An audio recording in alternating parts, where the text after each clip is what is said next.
আগামী বছরে আমরা প্ল্যান করেছি যে আমাদের ভ্যাটের আইনও কম্পালসারি ই রিটার্নের সিস্টেমটা চলে আসবে, অনলাইন রিটার্ন চলে আসবে। এটা কোনো কারণ নাই কেন লোকজন অনলাইনে দিবে না। অনলাইনে দেওয়ার অনেক অনেক অনেক সুবিধা। আমাদের মূল উদ্দেশ্য হচ্ছে যে জনগণের যে ভোগান্তিটা হয় ভ্যাট এবং ট্যাক্স রিফান্ডে, আমরা ট্যাক্স রিফান্ড এবং ভ্যাট রিফান্ড আমি আশা করে দেই নাই।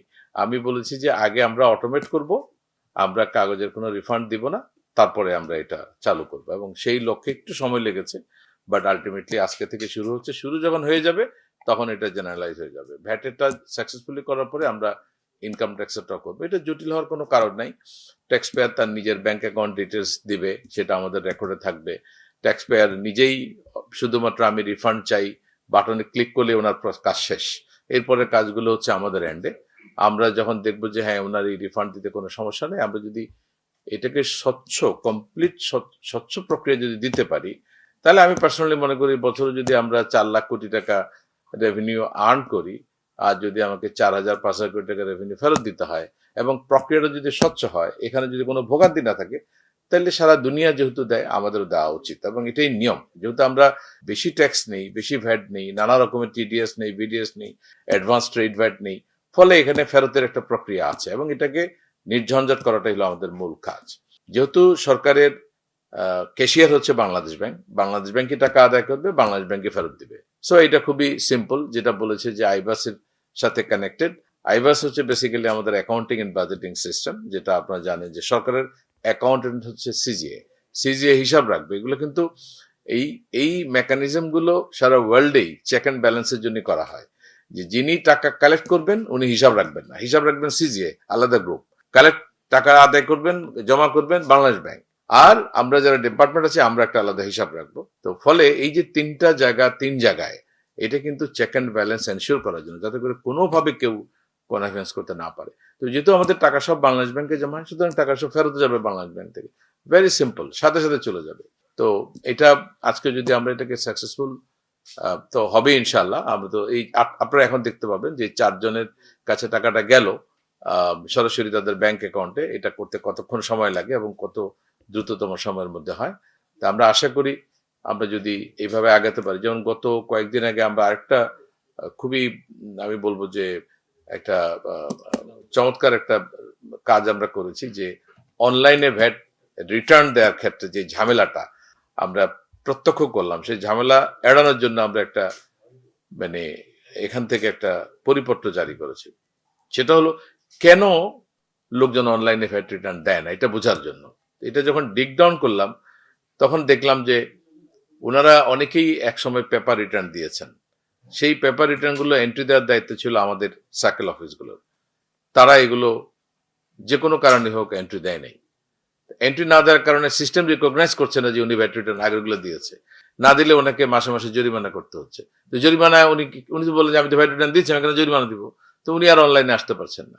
এটার জন্য আমরা যেটা করেছি একটা ক্র্যাশ প্রোগ্রাম, যে ট্যাক্স পেয়াররা নিজেরাই তাদের, আমরা অ্যালাউ করবো তাদেরকে যেগুলো তারা পেপার রিটার্ন দিয়েছে এগুলো সিস্টেমে এন্ট্রি দেওয়ার জন্য, আমাদের ইভ্যাট সিস্টেমে। ইভ্যাট সিস্টেমে যদি তারা নিজেরাই এন্ট্রি দিয়ে দেয়, আমার সব ডাটা আপডেট হয়ে গেল।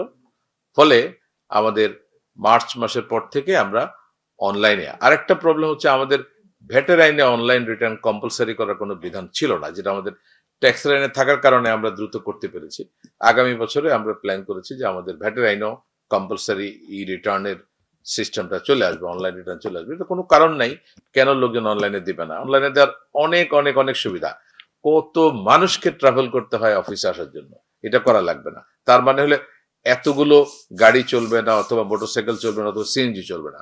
তার মানে এত হাজার হাজার লিটার তেল বাঁচবে, এত হাজার হাজার লিটার তেল বাঁচবে, এত লাখ লাখ ডলার বাঁচবে। কারণ আমি তো তেলটা ডলার দিয়ে ইম্পোর্ট করি। রাস্তায় যানজট কমবে, পরিবেশ দূষণ কমবে, সব দিক থেকে সুবিধা। আমি যদি ঘরে বসে যদি সব কাজ করতে পারি, তাহলে আমি কেন অফিসে দৌড়াবো? তো ওই দিকেই আমরা এগোচ্ছি। আরেকটা বড় সমস্যা ছিল আমাদের আইবাস এবং আইভাস। বিশেষ করে কিছু কিছু অঞ্চলের লোক সব শব্দ উচ্চারণ করতে পারে না। একটাকে বলে ব, আরেকটা বলে বড় ব, ভ কিন্তু বলে না। আইভাস বলতে পারে না, বলে আইবাস।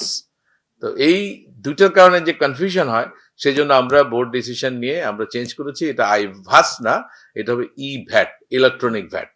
ফলে আমার আইভাস প্লাস প্লাসের সাথে কোনো কনফ্লিক্ট থাকবে না। এটাও আমরা চালু করেছি এবং আজকে আপনার নতুন লোগো দেখেছেন যে আমরা সবুজ বাংলার মাঝখানে বাংলাদেশের লাল পতাকা এবং সেখানে ইভ্যাট লিখে দিয়েছি। তো আমাদের এই যাত্রা ইনশাআল্লাহ যদি আপনারা সবাই সাথে থাকেন, আমাদের করদাতাগণ এবং আমাদের সাংবাদিক বন্ধুরা, আপনারা যদি প্রপারলি আমাদেরকে হেল্প করেন, ইনশাআল্লাহ আমরা অনেক দূর এগিয়ে যেতে পারবো। আস্তে আস্তে আমরা আমাদের সবগুলো কাজ, আপনারা জানেন যে আমাদের নতুন প্রজেক্টটা শুরু হয়েছে, এটা অনেক দেরি হলেও শেষ পর্যন্ত অ্যাপ্রুভ হয়েছে। আমরা এই সপ্তাহের মধ্যেই পিডি ডিপিডি এগুলো নিয়োগ করে ফেলবো এবং প্রজেক্টের অফিসও আমি মনে মনে ঠিক করে ফেলেছি, সেটাও আমরা অলরেডি রেডি আছে। চাইলে আগামী সপ্তাহে কি বলে অফিসে উঠা যাবে।